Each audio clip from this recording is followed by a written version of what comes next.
Hello, welcome to the Ghost of Harrenhal. My name is Simon. And I'm McKelly.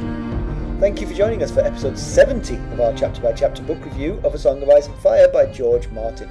Today, we're discussing chapter 69 of A Game of Thrones, that's Tyrion 9. So here's the deal. We're going to chat about the chapter. We're going to try not to spoily. We're not going to spoil any future plot points for you. And hopefully, we're going to provide you with some entertainment while we do this. We'll summarise what's happened, discuss our thoughts on it, provide some useful background, compare it to the television show, indulge in a little pedantry, and cover some reader mail. Be sure to check out the show notes. They'll help you, particularly if you're not reading along with us. How are you, McKelly? Better today.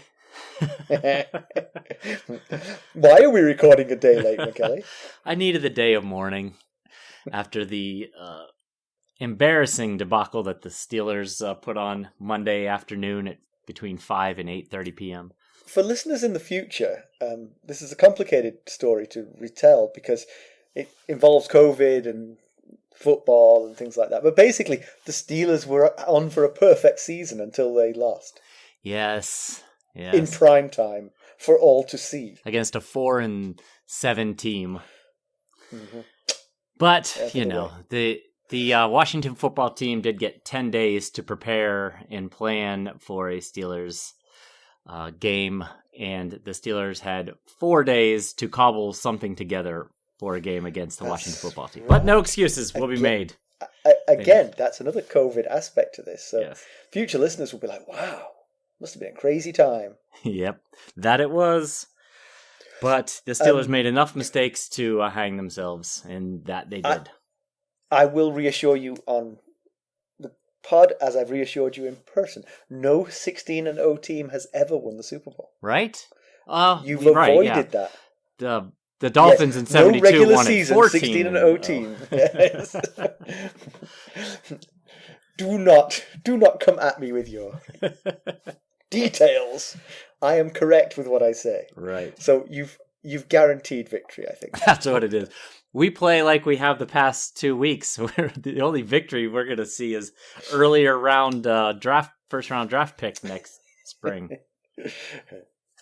Well, since a lot of our listeners are international, they won't have a clue what any of this means. Nope. None of it. The Steelers are a American football team who are, well, I mean, they're one of the powerhouses, but they've had a lean few years. 2 years we've missed the playoffs. I don't really get involved. Oh, you don't? They don't consult me one way or the other. They should, those buggers. To me, that's a one-way street. I mean, like, when I talk about my soccer team back home, I say we all the time. Me as too. If I am part of it. I always said we and never thought about it till my senior year in college. A roommate of mine said, "Why do you always say we? You don't have anything to do with the team." And I was like, it's because I bleed along with them. Exactly. The players only play there for an average of 2 or 3 years. Right. You are the consistency. You are the. In England, we have a candy called Rock, which is it's got letters all the way down it, all the way through the inside. Okay. And you're the letters running through the Steelers. Yeah. 4.5 decades of blood, sweat, and tears. Yeah. Can I tell you a slight? Well, it's not funny in the slightest, but it's kind of, it's utterly depressing. It's utterly depressing. So in England, for the first time last weekend, they've had fans back in the stadiums after the lockdown. Okay. Only limited numbers. They all have to sit like 10 seats apart, kind of thing. So it's very, very sparse. But this whole time, again, for listeners from the future, the pandemic has coincided with the sort of Black Lives Matter movement. And in England, the players at the beginning of the game have all taken a knee for just for 5 seconds as a sort of Black Lives Matter thing, just to sort of give solidarity to that notion. And of course, it's been done in empty stadiums until this weekend. And there's a team in London called Millwall who are renowned for having the worst fans. Oh boy. Their own fans sing "Everybody Hate Us." That's their song. They wear it as a badge of honor that everybody hates them. Okay. And their team is ethnically diverse. And when both teams took a knee at the opening whistle, the fans booed. And there was only like 200 of them there. You could like pick them out in the crowd. It wasn't like a mob scene. It was like, you individuals sitting there are booing and we can see you. Right. There's no anonymity there. They can literally see your face. Oh, man. So, yeah, that was pretty embarrassing all around. Anyway, let's get on with the show. Let's do that. Quick recap of what Tyrion was up to last time we saw him. Last we saw of Tyrion, he was just about surviving the battle on the Green Fork, which shouldn't have been that close. Robb Stark had only sent a token force under the command of Roose Bolton. But Tywin Lannister, Tyrion's father, had seen fit to station Tyrion and his mountain clansmen in the most dangerous part of the field. Tyrion had acquired the services of Shae, the prostitute, and was still hanging out with the disreputable sellsword Bronn. Why don't we give him the summary of this chapter? All right. Tywin's host is back at the inn at the crossroads. They've been marching hard, leaving injured soldiers to die so as to not be slowed. But it's all in vain. A survivor of Jaime's host from Riverrun has brought news of Jaime's capture and the breaking of the siege at Riverrun. Tywin's senior lords are gathered, including Tyrion and Kevan. Many aristocrats have been killed or captured, and worse still, Edmure Tully has been freed. They were holding him, the people besieging Riverrun were holding him, and he's been freed by Robb Stark's forces. The imbalance of captives gets worse for the Lannisters. Tywin is dangerously silent, as his advisors pointlessly bleat and rehash the news. Tywin's only comment is, "They have my son," which somewhat irks Tyrion. Sir Harry Swift, for whom Tyrion has scant regard, suggests that they are defeated and must sue for peace. Tyrion breaks his wine glass and suggests that, courtesy of Joffrey's rashness, the peace of the realm lies in similar pieces. All suggestions are undercut by Ned's demise. Eventually, Tywin snaps and throws everyone out but his brother and his son. Tywin says that Tyrion is right about Joffrey. Tyrion tries to be even-handed, saying that he'd committed a few follies of his own at Joffrey's age. Tywin says that we can at least be grateful that he hasn't married a whore. Cold, Tywin. Very, very cold. He informs the other two that Renly Baratheon has married Margaery Tyrell and claimed the throne. The Tyrells have bent the knee to Renly. Cersei has commanded her father to King's Landing to defend the Iron Throne. Joffrey has not been told of Renly's move, as it is feared he will immediately lead an army into the field. Eyebrows are raised at what that army would entail. The Gold Cloaks? Even if they were to succeed, they could well return home to King's Landing to find Stannis on the throne.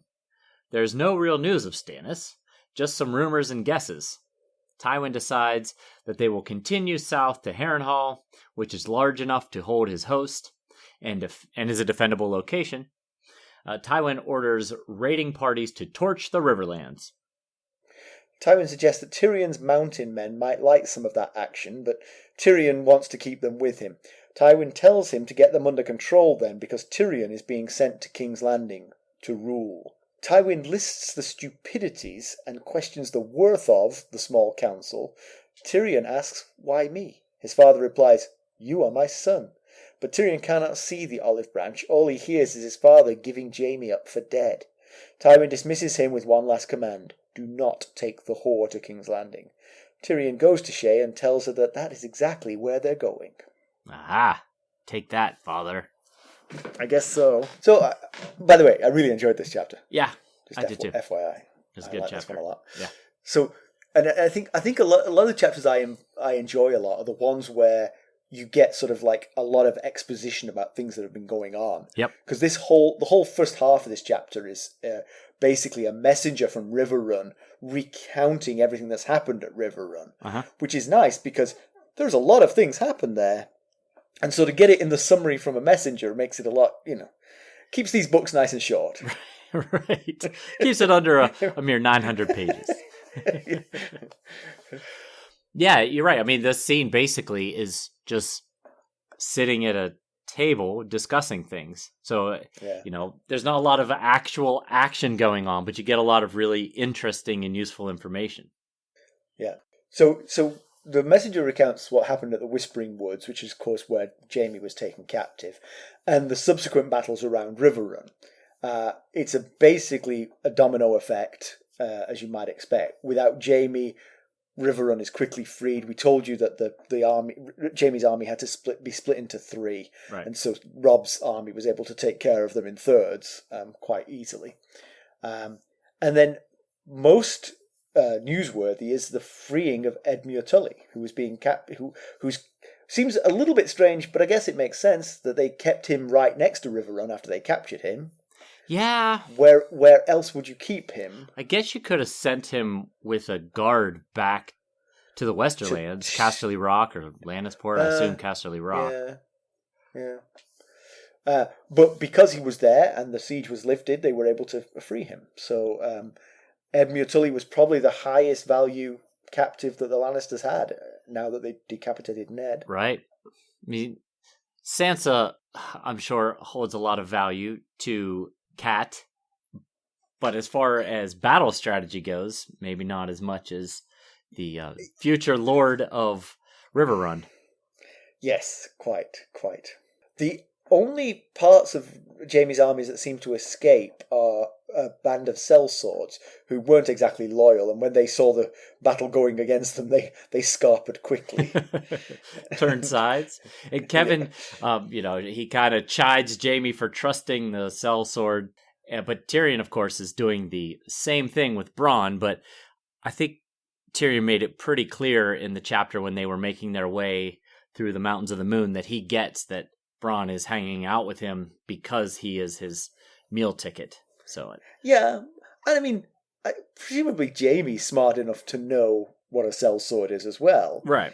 You just when you hire a band of sellswords, you have to make sure that you keep the upper hand. Yes.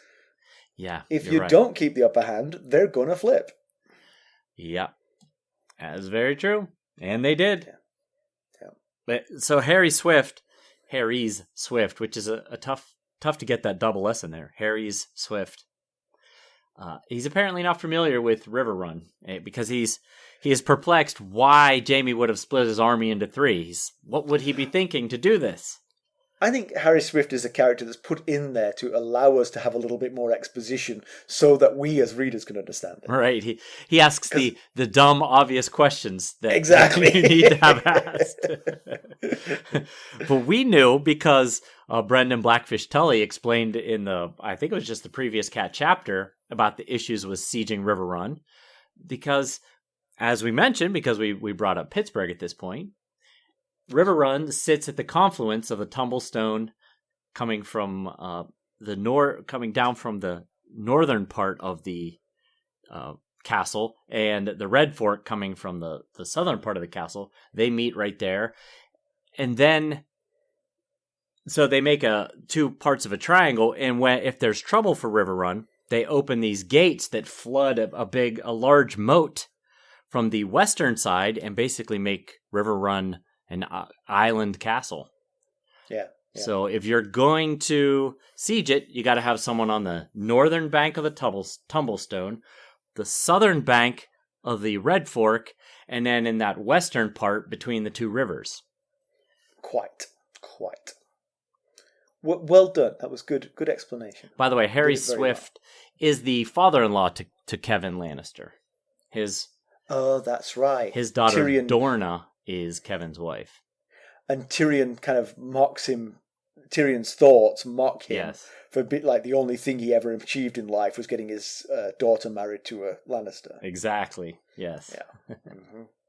The messenger who survived and made it to the Inn at the Crossroads and is explaining this stuff to everyone in the room. He says the attack was a surprise. They didn't see it coming. That Mark Piper had been raiding their supply train with roughly 50 men, and Jaime left to go deal with it. And they were under the impression that the Stark host was on the east bank of the Green Fork, marching south. So they didn't really think they had anything to worry about from this large host that descended upon them. So it turns out Brendan Tully was right. They did either shoot down all the birds or kill all of the outriders, because no word got back to them about any kind of plans that the Starks were up to. But so he says that Mark Piper had been raiding with roughly 50 men, and that Jaime went off to deal with those 50 men, but he then also says he brought most of his cavalry, which feels like quite the excessive force to take care of 50 men. Yeah, I mean, I know you want to squash them, but right, you've got them. You might as well use them. You know, they're not expecting Riverrun to sort of like suddenly burst out and start fighting them. So you might as well use the cavalry anyway. You know. Yeah, I guess. Just seems like maybe just 200 would have done it. You know. Yeah, but actually thinking about that. You also don't know. I mean, it could be a trap. You know, if Mark Piper keeps raiding with 50 men, there might be like 400 men there. And so if you go with 200, you might get surprised. Solid point. Turns if out... there are 15,000 waiting for you, you're in trouble no matter what. Yeah. Yeah, that's how that went down. So as the messenger describes things, Flement Brax begins to sniff that bad news is coming his way because his father tries to cross one of the rivers on a little pontoon in his full armour, and sure enough, he sinks to the bottom without a trace, so his father died. Yeah. And... no tears for Flement Brax, though. He keeps going as if nothing's happened. Yeah, Tyrion, the messenger trying to soften the blow to Sir Flement, says he was very gallant, meaning his father Andros was very gallant, and Tyrion thinks if that's gallantry, I'll take cowardice every time. I hope he felt really gallant as he was being pulled under the water by his metal plate armor. But, you know, Flement Brax is another kind of has a little bit of a mixed interest character because his wife is a Frey. Moria Frey is his wife. So, I mean, clearly he's a lord, from a house in the Riverland, so I'm sure he's got his allegiance to the Lannisters, but, you know, he does have a Frey wife who is... And now the Freys have elevated him to lordship, so, you know... Right, yeah, there you go. At least, you know, they're partly to blame for it, anyway. Right, yeah. I mean, if you're trying to see the glass as being half full... Right, the silver lining is he is now Lord Flement Brax. We'll be right back. Hello, friends. Are you ready to make some unforgettable memories? Well, if so, consider the Marriott Bonvoy program. Discover the perfect destination for your summer getaway and unlock exclusive deals on luxurious accommodations. With our affiliate partnership, you'll enjoy unbeatable savings and a seamless booking experience. Don't let summer slip away. Visit Marriott Bonvoy today and make this vacation season one for the books. Use our Ghosts of Harrenhal affiliate page to check it all out and buy Bonvoy points or give some as a gift. The link to our page is in the show notes. So the message reports that the Western camp was overrun and Robb Stark himself led the charge, and Grey Wind was at his side, chewing on horses. And you have something to say about this? It just surprises me a little because in order to get to this messenger said he was in the Western camp, the one between the two rivers. Right. In order to get to them, they had to ford the Tumblestone at some point, which is the nearest ford is quite a ways upriver from Riverrun, of the nearest ford of the Tumblestone, and it's also a significantly swifter flowing river than the more placid Red Fork. So they must have gone quite a ways out of their way to get across. But, you know, they had to do it, I guess. So, or they built a bridge. I mean, like if it's kind of if it's a sort of mountain stream, it might have a sort of like a narrow, maybe steep valley, and you might be able to build a sort of like a bridge to get a sizable force across without too much problem. Like at a narrow point. At a narrow point, yeah. Okay, yeah, could be. They certainly had to get across it because they couldn't just attack Riverrun from one side. They needed to get at least two of the sides.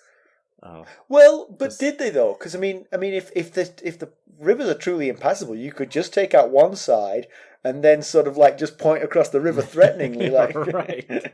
We're coming for you next. Do like a big eeny, meeny, miny, mo between the two. Yeah. See which one runs first.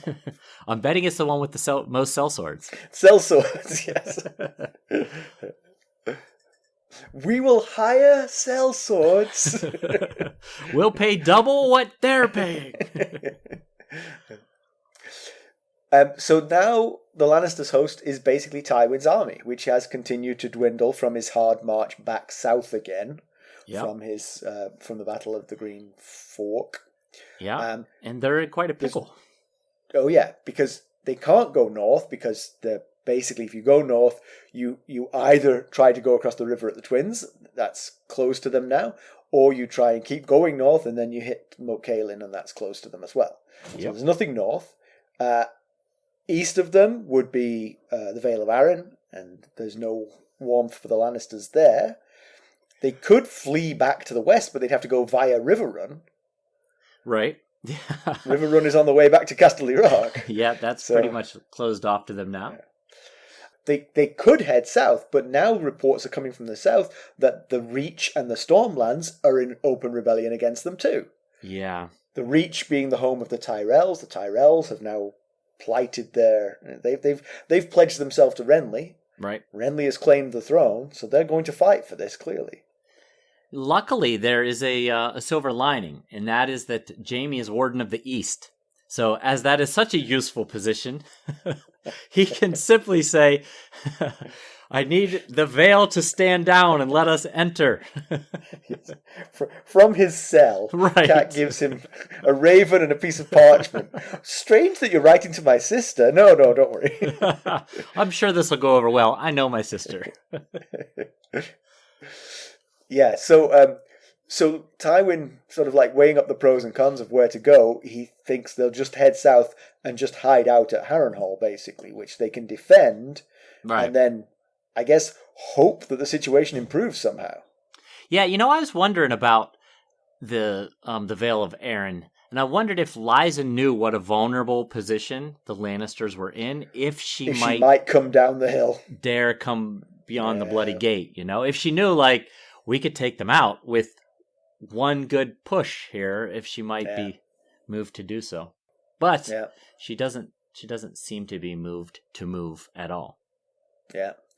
So while the messenger is questioned about how all this came to pass, the messenger mentions that none of the scouts reported that this large force was there.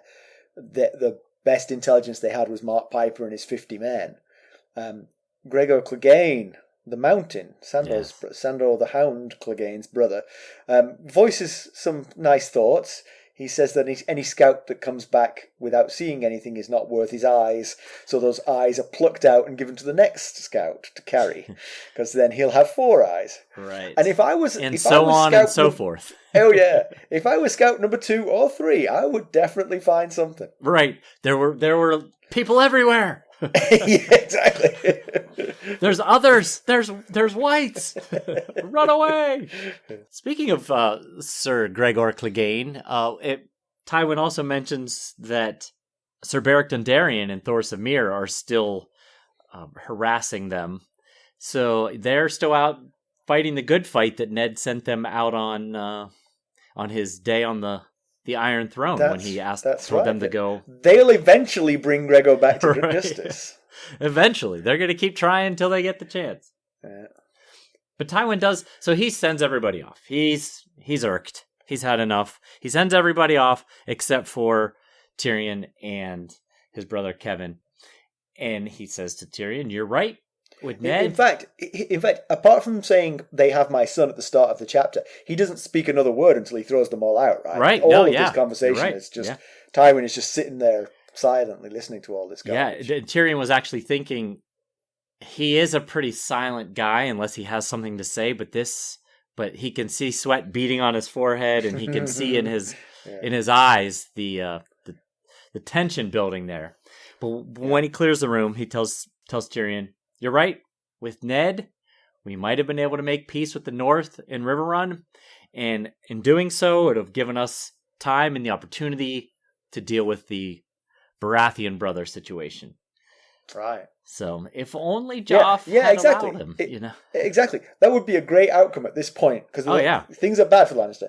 You make a trade of prisoners, Jaime for Ned, and then you say, and the other part of this is, we leave the Riverlands and you leave the Riverlands too. You head back north.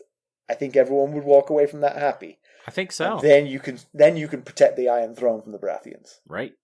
I think so. If Joff had allowed Ned to take the black, at least, Tywin could have then used his persuasion over Joff to get him to recant.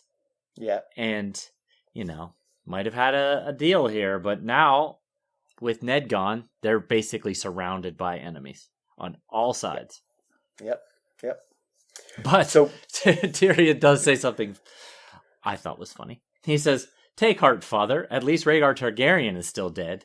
And I think that was in reference to the rumor that Bran mentioned in Bran 6, which I think was chapter 53, that there was a rumor that Rhaegar Targaryen had returned from the dead and is gathering a host of ancient heroes on Dragonstone. Which, would make matters worse if that was true. That's true, yes. So perhaps Tyrion is being a little bit loose and free with his good news. Right. Take heart, father. I believe that Rhaegar Targaryen is still dead. Who knows? Everything else has gone wrong, but I'm still sure that this one's not. Yeah. So Tywin is sending Tyrion to King's Landing. It seems to be a good fit. The thought is that he'll rule the realm, bring Joffrey to heel, and he's definitely suited to those two things. He's clearly got leadership potential, and he clearly likes to abuse his nephew. We've seen it. Yep, we definitely know that. Although, having seen what we've seen, I'm a little bit unsure if anyone, except for maybe Tywin, can control Joff at the moment. He's just so high on power, and so Joffrey. Yeah, it's actually going to be tricky for Tyrion. Yeah. It's because he is going to try and abuse him, and Joffrey has his Kingsguard, and this might come to a head. Right. I think Tyrion certainly has the intelligence and the capabilities to get down there and make some good adjustments, and but the only issue is, will he be able to do so? We'll be right back. This episode is sponsored by Audible. To get a free audiobook, or 2 if you're an Amazon Prime member, go to our exclusive URL, audibletrial.com/ghostsharrenhal. You can find the link in our show notes.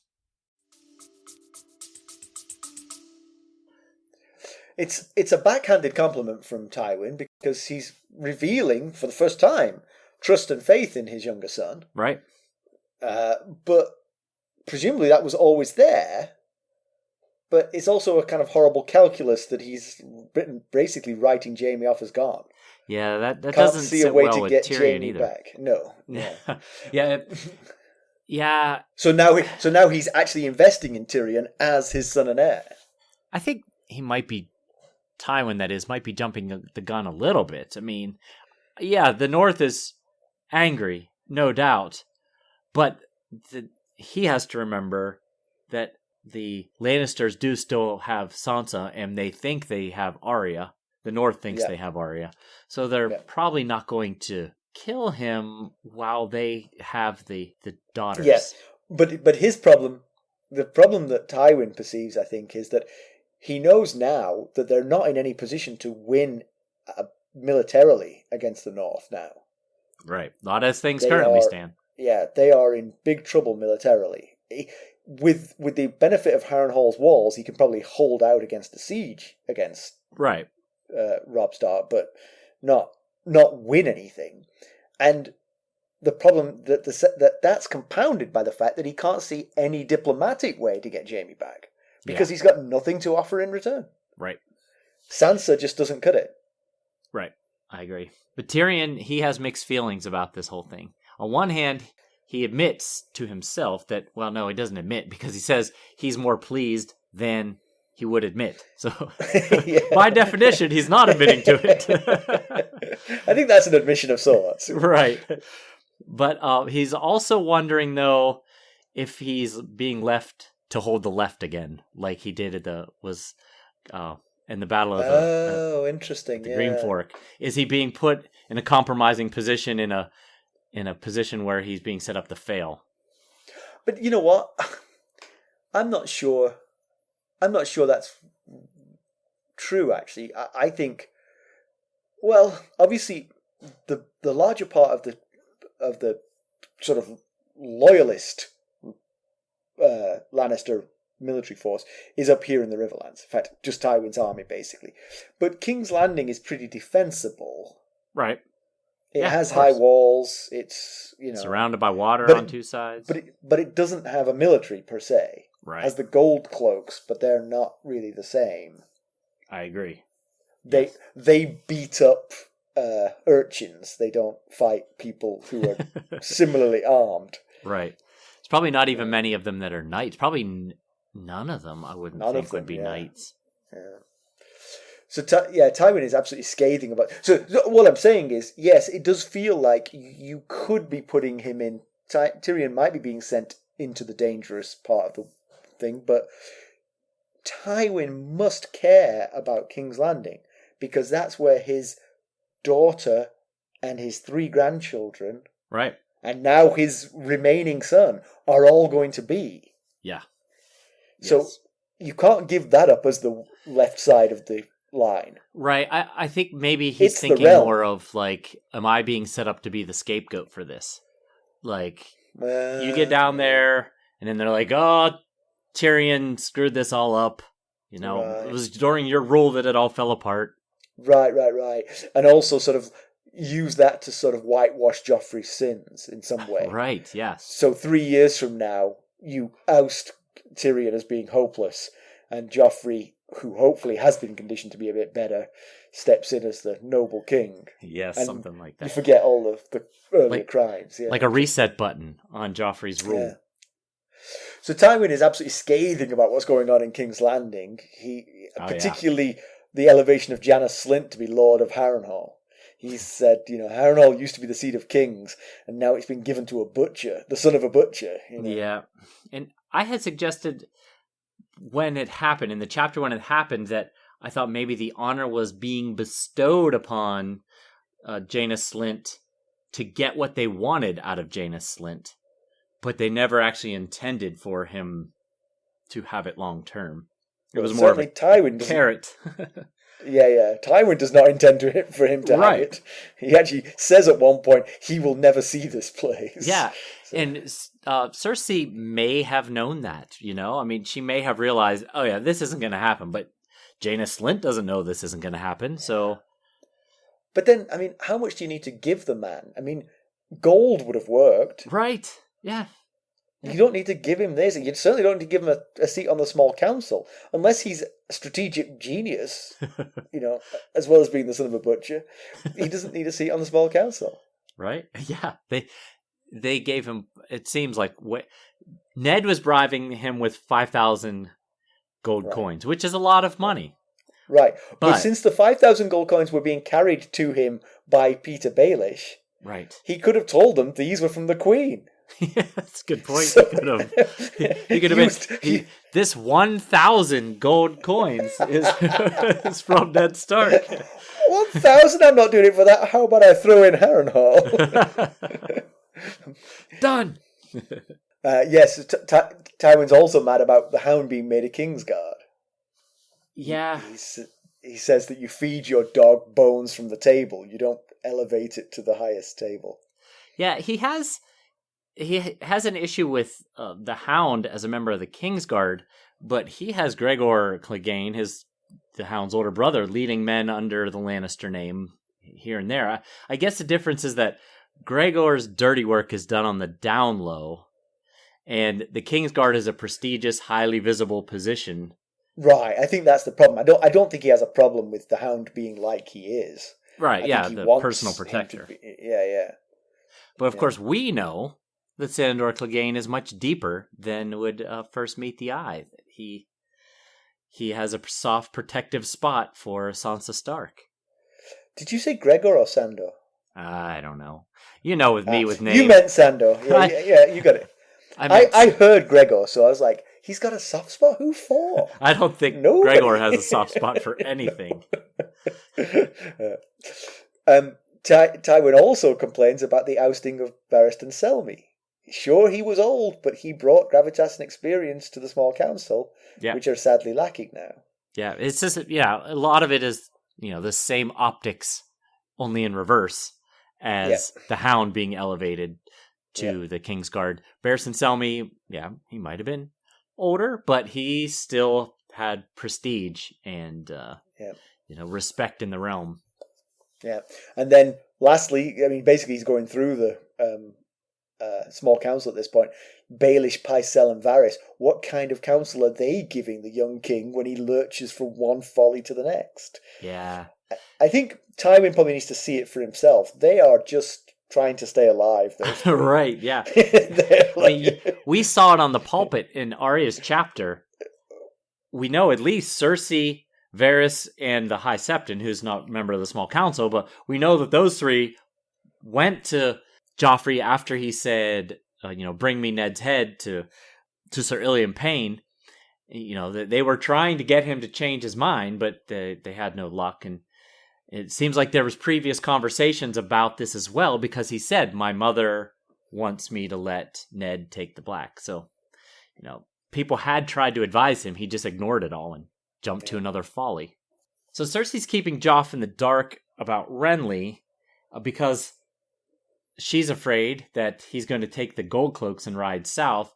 And we know from the last Sansa chapter that he was already planning on riding out with the Gold Cloaks for River Run. And, we had talked about this in the Sansa chapter and it's basically stated in this chapter what a terrible idea that would be. He rides off with basically the people who are there to protect the throne and the King's Landing, and there's no one left to protect the throne or King's Landing, so... Right.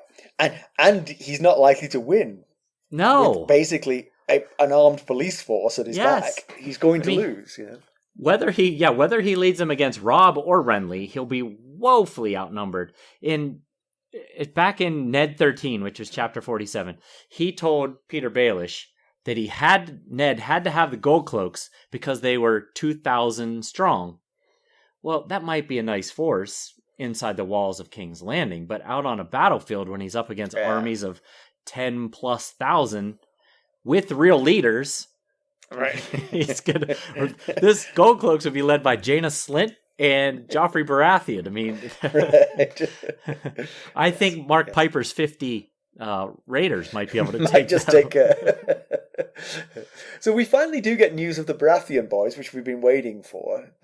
There's only rumours and hints of what Stannis is up to, but Renly has married Marjorie Tyrell, who will remember they were trying to marry Marjorie to Robert. They were trying to get Robert to set Cersei aside and marry Marjorie. Yep. And Renly has claimed the throne, which is a stretch. I mean, Renly is the youngest brother of three. Right. The eldest brother has died. The eldest brother's son is not the eldest brother's. So that surely means that Stannis Baratheon, the second brother, is now the king of the Seven Kingdoms. If you accept the fact that Ned was telling the truth and Joffrey is not Robert's heir, how that you might find that that Renly is better suited to be king, but you can't possibly make the argument that he's got the claim to be king. Right. So. Unless Dragonstone is entirely cut off forever in some way from the rest of the Seven Kingdoms. Right. Stannis is the king. So, Loras Tyrell and his father, Mace Tyrell, so that Mace is Marjorie and Loras' father, have pledged fealty to Renly. Now, all the way through this book, we've been talking about the Tyrells as being wealthy and comfortable, and the last thing they would want to do is rock the boat. Right. Okay, I don't know anything. First chance they get, they're rocking that boat. I was projecting my own thoughts onto them because apparently they just couldn't wait to get rid of the Joffrey from the throne. Yeah, but we last chapter, when it was mentioned that Cersei's still, well, actually it wasn't last chapter, that was a Daenerys chapter, but the Sansa chapter, when it was announced, when Joffrey mentioned that my mother still wants me to marry you to Sansa, and we were saying why, it would make much more sense to marry him to someone like Marjorie Tyrell. It certainly does make more strategic sense. The Reach is fertile and can field a large army, plus it comes with the Redwyne fleet, and don't forget, the Redwyne twins were, at least in the last Arya chapter, still in King's Landing. So the Tyrells pledging their fealty to Renly, and the Redwynes having fealty to the Tyrells, does put the Redwyne twins, Horus and Hobber, in a bit of a sticky situation if they're still in King's Landing. Right. They, of course, might have been sent a raven to say, come on back home. Right. We're forming Before an this army word gets to out, Landing, we need you to get out of town fast. Exactly, yeah. So, Loras Tyrell and Renly Baratheon were friends, and so maybe that's the sort of key, is that they were plotting to get Marjorie to be the new queen.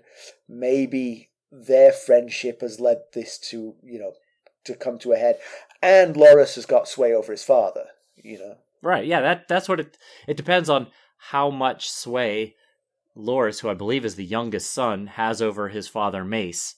If he doesn't have a lot of sway, then this is a different situation. If he has a lot of sway over him and says, no, we got to back this guy. This is the guy. This is our king, Yeah.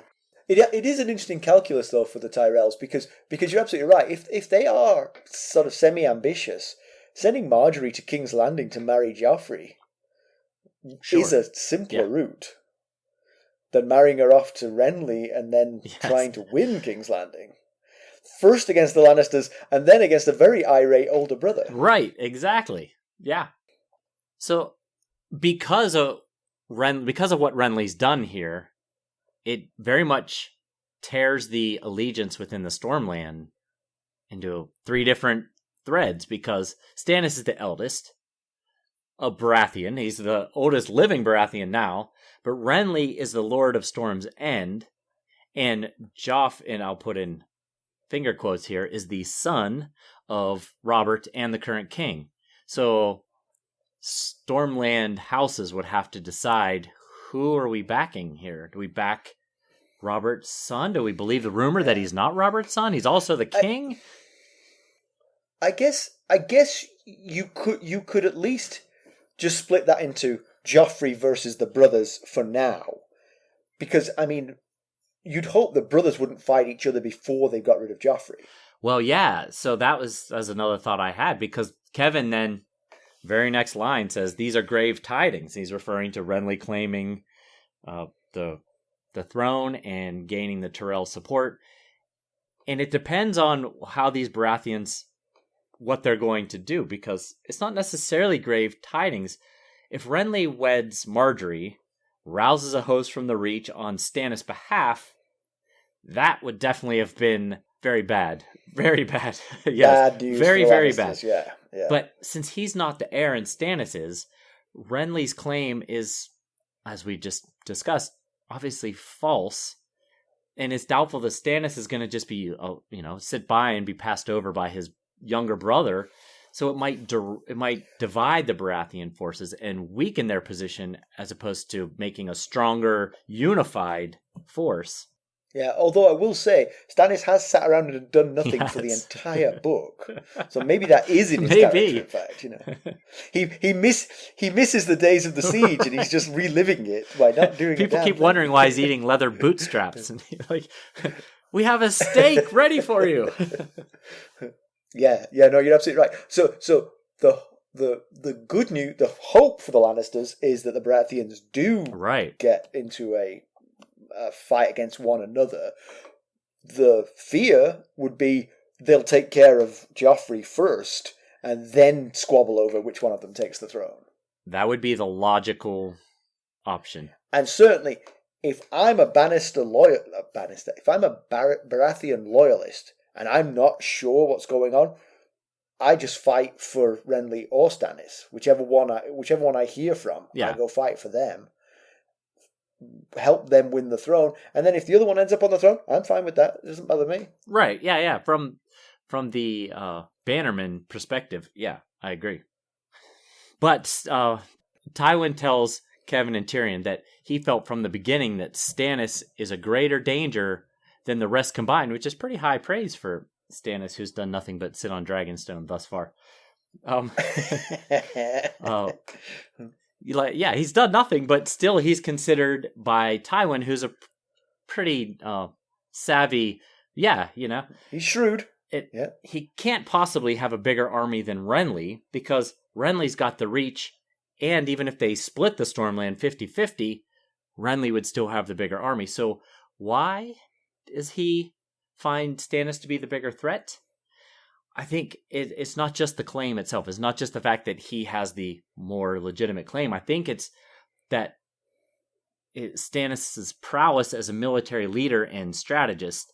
And he also has a record of success against very heavy odds. Remember, he, in his early 20-ish years, he held Storm's End from the Tyrells and Redwynes during the siege of Storm's End, which almost got him, but Ned came and lifted the siege just in time. He also took Dragonstone after the sack of King's Landing. Now, there was a huge storm that helped smash the Dragonstone fleet to bits. That's how Daenerys got her name, Daenerys Stormborn Targaryen. There you go. That very storm. There you go. So he was helped by Mother Nature. But he also used that a genius trap for a major defeat of the Iron Fleet in the Greyjoy Rebellion, and then he went on to subdue Great Wick in the Greyjoy Rebellion. So he's got a record of being pretty savvy. But in that little description, you raised a red flag in there, which is that he still harbours a huge grudge against the Tyrells and the Redwynes. Oh, yes. We've heard before that he's never forgiven them.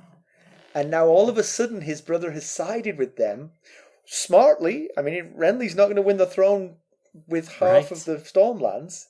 He needs supporters, but he's chosen the supporters that his brother hates the most. It might be difficult for Stannis to team up with Renly. I guess because of that. If the crown was at stake, he might be willing to mend fences. But well, we'll see. We haven't met the man. Good point. Oh, excellent. So I love this chapter. It was really good. So, to background, Tywin instructs Kevan to order 3 groups out to burn the Riverlands. They're to be led by Gregor Clegane, Amory Lorch, and Vargo Hoat, respectively. We know Gregor, we've met him before, but Amory Lorch is new. He's a Lannister bannerman. The Lorch signal is a black manticore on a red background. He's reputed to have been partly responsible for the murder of Rhaegar Targaryen and Elia Martell's children. Because I'm kind of show-oriented and have been for a while, I'd lost track of this. I thought that it was all Gregor Clegane's doing. But the rumour is that Gregor killed the baby boy, Aegon, but it was Amory Lorch who killed the daughter, Rhaenys. Yeah. So he's involved in that. So, yes, he sounds like a good candidate for going out and killing innocent villagers. Sounds like the kind of guy who might follow through on that. Yeah, he's got the experience for the job. Yeah. And Vargo Hoat is the leader of the Brave Companions, who are a band of sellswords. So I hope Kevan was warning Tyrion, Tywin, about the danger of sellswords. They're from Essos. They were recruited by Tywin. They are infamous for their cruelty and depravity. Again, ideal candidates for this mission. Vargo is not the best of them. May not be the worst, but certainly not the best. Their sigil is a goat with bloody horns, and Vargo has a reputation for torturing and mutilating his captives. Yes. Now, I wonder if when Kevan was admonishing Jaime for his decision to trust the Tyrashi sellsword that turned sides, I wonder if he was looking at Tywin when he was doing that, like, don't trust sellswords. Or if he wasn't looking at Tywin, but Tywin was looking at him. Like, oh, really? So in comparison with the television show, it's condensed, but it's very much captured. Most of the dialogue is given over to Tyrion and Kevan talking back and forth. But you get the more stupid comments as like voiceover as you look at Tywin's face getting more and more angry. So you have this sort of voiceover discussion between idiots as you're looking at Tywin's face. I could definitely see that happening. When Tywin throws everybody out, he throws out Kevan too. He only keeps Tyrion in the room. Oh, okay. A fair bit of the exposition is dropped in favour of brevity. There's no talk of Barristan Selmy. There's no mention of Tyrion's former marriage. The possible conflicting goals of the Baratheon brothers is ignored. They're both in rebellion, is how they're treated.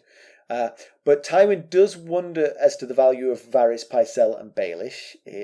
He does also announce that they'll be headed to Harrenhal, and Tywin specifically appoints Tyrion the Hand of the King. And that I read the book carefully, and that's not what happens in the book. He tells him to go and rule. Right, yeah. But in the TV show, he appoints him Hand of the King. I'm not sure that the Warden of the West and Lord of Casterly Rock, as powerful as he is, can just appoint someone Hand of the King. If the king doesn't agree, he can take him over his knee and give him a right. hard spank, being the grandfather thereof. Right. We even get the scene, the last paragraph of the chapter is Tyrion and Shay, and we even get that scene in the book. In fact, in the TV show. It's actually quite expanded because Tyrion says, "I can't take you to King's Landing," which is not what he says in the book. In the book, he's like, I'm going to take you to King's Landing despite what my father said. In the show, he's willing to comply with the things. But Shay argues with him and bosses him around, and eventually he capitulates and says, all right. And basically, Shay is sort of like amped up in the TV show. They give her more. Yeah. She gets more screen time than she does in the book. Which is all to the good, I say. Yeah. And she's just a better character in the TV show, to be honest. Yeah. More dynamic. Yeah. So pedantry... you go first on pedantry. I'm curious what you've got here. Well, so twice in this chapter, both Tyrion and Harry Swift refer to the area where the battle between Jaime and his men and the Northern Force happened as Whispering Wood. But that area was dubbed the Whispering Wood because of the battle that happened at that location. It wasn't always called the Whispering Wood. So I've did the messenger come and be like, oh, we dubbed a cool new name for that wood. We're calling it the Whispering Wood. So we couldn't keep the Siege of Riverrun going, but let me tell you what we did do. We came up with a really cool nickname for the area where the battle happened and your son was taken hostage. Yeah, but never mind that. The Battle of the Whispering Wood. Yeah, pretty cool. On that. So in the notes you have in quotes, "Oh, we dubbed Wood cool new name." I thought this was like a tongue twister or something. I was like, what the heck are you talking about? "Oh, we dubbed Wood cool new name." So my pedantry on this one is not really pedantry. It's just, and this was actually a slight difference between the TV show. At no time in the TV show does Peter Dinklage act like he's not happy with what he's hearing from his father. Twice in the book, he reacts to Tywin. First, when Tywin says, "They have my son," and Tyrion's like, "I'm sitting right here," Right. And the second time when he thinks he's given Jaime up for dead. Yeah. And neither of those things happen in the TV show. At no point does Peter Dinklage act like he's put out by the things that Tywin is saying. And I just wonder if he's being just a little bit precious. I mean, obviously, Tywin isn't a great guy and a bit hard-hearted, but his motivation for the things he does here could be honest and true. I mean, yes, he might say, "They have one of my sons." That would be nicer. Yeah. But you might not be thinking clearly and just be like, "They have my son." That doesn't mean they have my only son. That's exactly what he said to Jaime when he was talking about Lisa Arryn. Right. "She has my son." Yes, I'm sure it was. Yeah. So yeah, it's just minor, that one, but it's actually not against the book. It's just against Tyrion's character. I think he should let up on his father on that one. Yeah, I see where you're coming from there. News and notes. Do we have any news and notes, McKelly? We do indeed. I'm glad you asked. So we got a few emails this past week or so. We got a message from Sloan. And she actually sent this message a couple weeks ago, but I held it for this particular chapter because she asked why we think Kevin Lannister seems fond of Tyrion when Tywin seems to dislike him so much. Now, in this chapter, he disliked him a little less than usual. And she was wondering our thoughts on whether Kevin could possibly be Tyrion's father, even though she admits to having no evidence to support that possibility. Well, I mean, I definitely think it's possible to like one's nephew without having sired one's nephew. Yes. Yeah. You finish him. I didn't really have much more to say than that, McKelly. Honestly, that was kind of the end of the road for that thought. Well, I thought, and this is what I responded back to Sloan. I think Kevin can see Tyrion more clearly for his benefits, for the positives about him. He can see that Tyrion is intelligent and capable, and unfortunate. Unlucky. Yeah. I think Tywin is when he sees Tyrion, it's shadowed by the fact that it was Tyrion's birth that caused the death of his beloved Joanna, his wife. Yeah. And I think every time he looks at Tyrion, he might think, reminded. I would trade you for Joanna in a heartbeat. Yeah.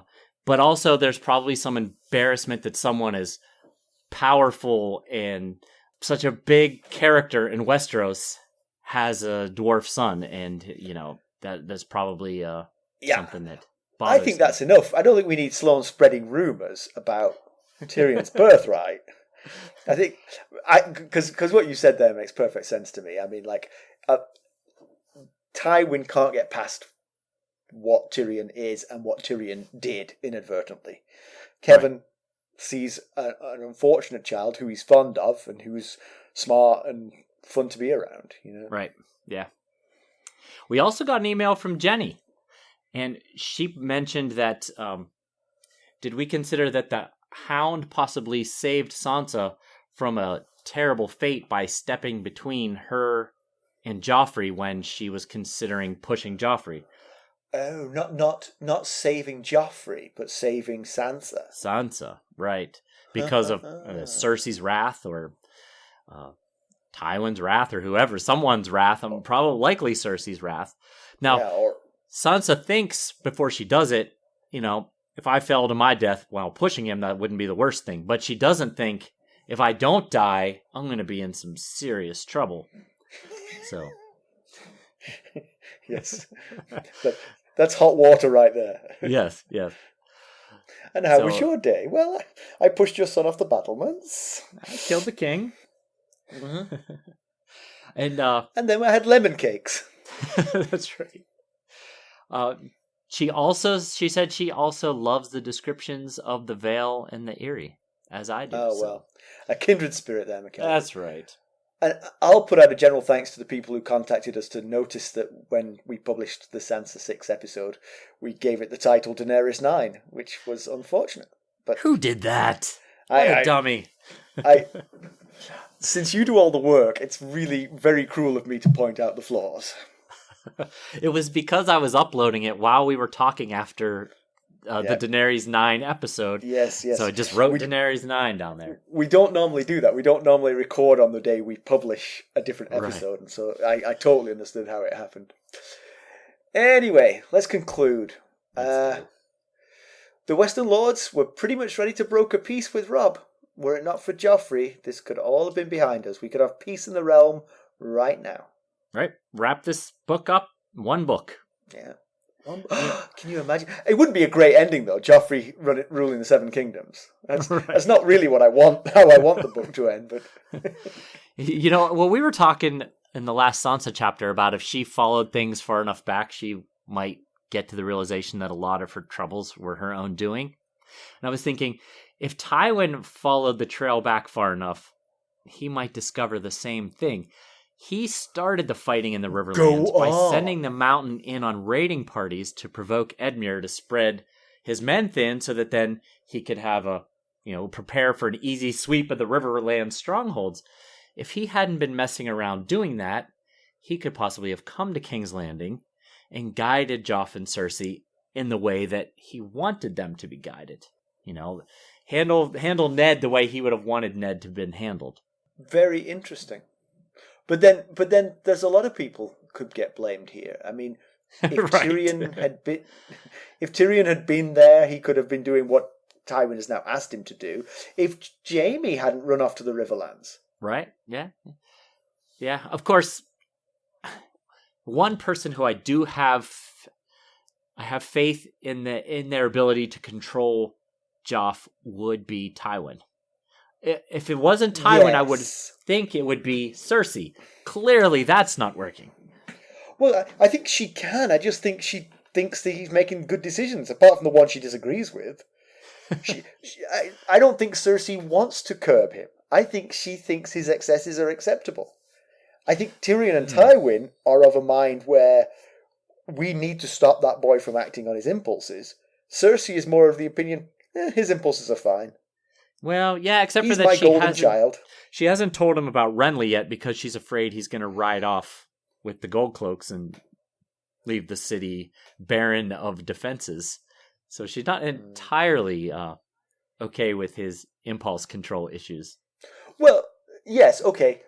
She has learned to her cost to not entirely trust. But until he chopped Ned's head off, she was fine with his actions and behaviour. Seems like it, yeah. Now she's like, you know what? I should perhaps curb the flow of information to that child. I need to get my dad down here stat. Exactly. We didn't mention this, but Tywin says that Cersei has commanded him to come to King's Landing to help. That's right. He didn't like that. No, he didn't. He mentions in italics, commanded. Yeah. Anyway, I'm just saying a lot of these troubles, Tywin, he started the stew. He started heating the stew of his own issues here. Yeah. So Tyrion's stock is on the rise, partly perhaps because Tywin has given up Jaime for dead, or partly because Tyrion has earned it. I think honestly it's a combination of the both. Right. Yeah. I agree. I think if Jaime was there, Tywin might well send Jaime back to King's Landing to try and bring them to, but he isn't. Right. So he sends Tyrion instead. Yeah, I think it's fairly split. He seems to be warming to Tyrion. The chapter started with Tyrion being offended that he said, "They have my son." Like he was being slighted, like he wasn't even Tywin's son. The chapter ended with Tywin sending him, Tyrion, to King's Landing to rule. So, yeah. You know. So I have a question for you here. Okay. Which is, if the North had spies at that meeting, now the Western Lords have decided that they can't even. There's no point even asking for peace now because of the Ned situation. Right. But if the Northern Lords had spies at that meeting, knowing that the Western Lords were desperate to sue for peace but can't see a way to do it, would the Northern Lords come up with a peace deal to get out of this mess? Because it's a mess for everybody, let's be honest. Yeah. I think they would very strongly consider it. I think Kat would be pushing hard for it because she wants her daughters back. Yeah. But, I think they would, so in this chapter, Leo Lefford, who's the Lord of Golden Tooth, he suggests that they ransom for Jaime at whatever cost, and Tyrion kind of scoffs. He rolls his eyes and said, if they want gold, they can melt they can melt Jaime's armor. But you can ransom for more than just gold, ransom with concessions, like hit them everywhere it hurts, but you can still work out a deal. Yeah, because that's the thing. Although strategically the girls aren't as important as Jaime, in Kat's eyes, they're as important as Jaime. Yes, exactly. So if you could, in return for Jaime, you could get the girls back. You could get independence for the North. Maybe the North becomes its own kingdom again, like it used to be. Right. You get maybe Joffrey Baratheon has to take the Black. Right. She's got another son. Yeah. And then, that's right. Tommen becomes king. And then 10,000 gold coins, Yeah. You would think that a lot of... first of all, got to remember that Robb is 15. So his mother might have a lot of sway over him still. Exactly, yeah. She wants those girls back. And he himself would want the girls back. Sure, yeah. There's only so much you can do with Jaime Lannister. You can only kill him once. Right. He's a mouth to feed, Right, yeah. He's only a bargaining chip if you're willing to trade him. Right. Otherwise, he's just like a trophy. Just nothing, really. Yeah, a trophy, exactly, yeah. And I'm very curious to see how Shay will fit in at court. Yeah, and what do you think? Did he decide to bring her because he's that fond of her? I mean, there's got to be plenty of other women in King's Landing that he could attach himself to, or was it done simply to spite his father because his father specifically said, "Don't bring her to court"? I think there's a book show difference there. I think in the book it's to spite his father. Right. I think in the TV show you've clearly found that he's getting very fond of her, and he can't. Okay. He can't stand to be apart from her now. And then the other person who's going to be quite the splash at court, I think, is Shagger. It's definitely going to be interesting. I want to see him dressed in his finest at a meal in the Great Hall. Yeah, I think the new Hand of the King should have a tourney. Right, yes. All right, let's wind this up. As always, you can reach us at ghost.harrenhall@gmail.com. You can follow us on Twitter at Ghost Harrenhall. We're on Facebook, Instagram, and YouTube. Thanks to McKelly. And if you like what we're doing, please consider going out and leaving us a 5-star rate and a really nice review. We'd very much appreciate that. It would really help us get the word out about the show. Thanks for listening. Thanks. Bye. Bye.